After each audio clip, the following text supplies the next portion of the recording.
Hi, this is Lee Watts with Connecting the Dots, Ashby and Watts Consulting. I am your Chief Dot Connector, and thank you for watching my video today. So today, I'm going to talk about one of my favorite topics. I've talked about it so much, but I'm going to talk about a different aspect of it, and that is email marketing. Those emails, they're critical. If you are not emailing your clients, your audience, your tribe, you are missing out. You are leaving money on the table. You are missing opportunities to engage with your tribe. Now, even me, myself, I use email marketing, but I need to up it even more, which is one of my goals in 2020. So, one of the reasons why it's so important, obviously, because relationships are important.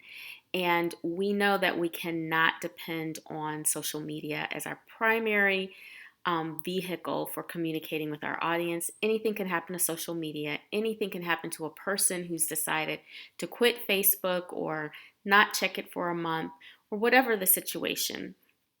You don't want to rely on social media as your only way to communicate to your audience.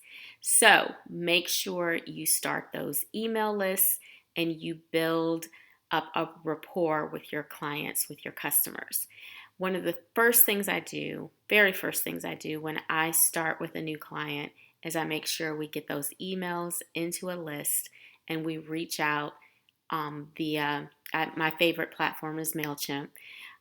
We reach out and we make sure that we are communicating with them regularly. Okay, so newsletters, emails are really important. So I'm going to give, I think, 4 or 5 tips on how to get those emails more engagement. So, number one is to make sure that you actually are consistent. So if you're only sending out an email maybe twice a year, even once a quarter, that's not enough.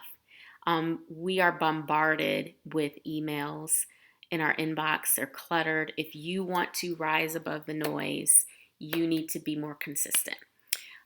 So consistency for you could be once a week, which is admirable. I would love to be able to do that. Most of us don't have the resources or the time to do that.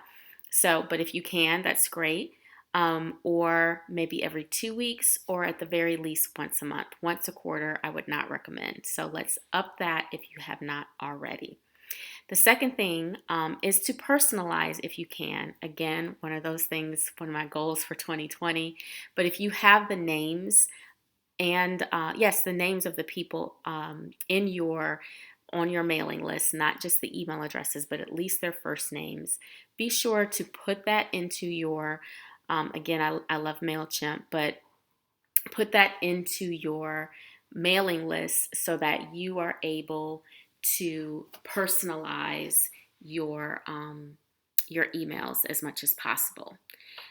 So, and then the third thing is to make sure that you reply to your emails. So some of your audience, your clients, your customers may say, great article, or this was really helpful, or whatever the situation is.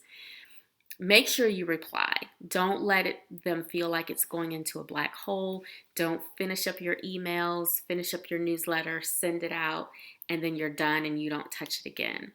Make sure that you reply if people are responding to your newsletter, to your articles, whatever. My last tip, and I may add one more, is if at all possible, add links to your mailing list. It doesn't have to be a lot, but it's a good way to check your analytics and see what's working and what's not.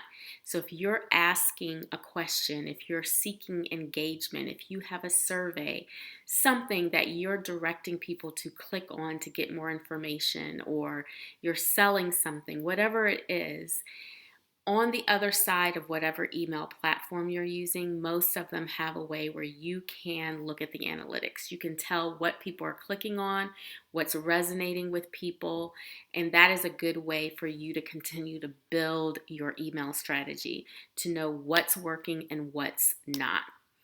And then the last thing is to keep it simple. So when I talk to my clients at first about developing a newsletter, I can tell by the look in their eyes or the silence on the phone, they're thinking they're going to have 5 articles and 5 newsletters and or 5 articles and all this graphics and laid out like old school newsletter. I am not talking about that when I say newsletter. It can be a simple message from you. Whatever's on your heart and mind about your business, your brand, trends in your industry, that is what you should be talking about. If you don't know and you're struggling with that, I am very helpful when it comes to content creation. However, that also should be something that comes pretty natural to you if you're really, really serious about your business and you're engaged.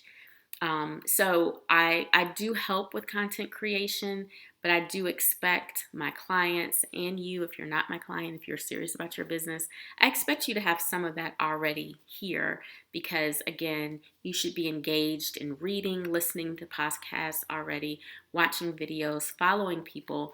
That content should be flowing to you pretty regularly.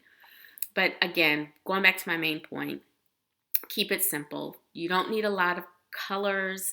You don't need a big graphics and huge pictures and all of that. That kind of stuff slows it down in the inbox. People don't want to open it. People are very suspicious already now with so many things going on with compromising data, privacy, and all kinds of hacks going on. So make sure your newsletter is simple. Of course, yes, you can have some graphics, some color, but don't go overboard. Add links so you can measure the analytics, and it doesn't have to be more than 1 article or 1 message from you. All right, that's it. I just wanted to give you all some information on email marketing, why you should be doing it, and I think 5 or 6 tips on how to make it easy for you and to develop a strategy for it. All right, I hope you guys are having an amazing day. And if you have any questions about marketing, branding, or any kind of strategy, make sure you email me at lee@ashbyandwatts.com. Have a great one.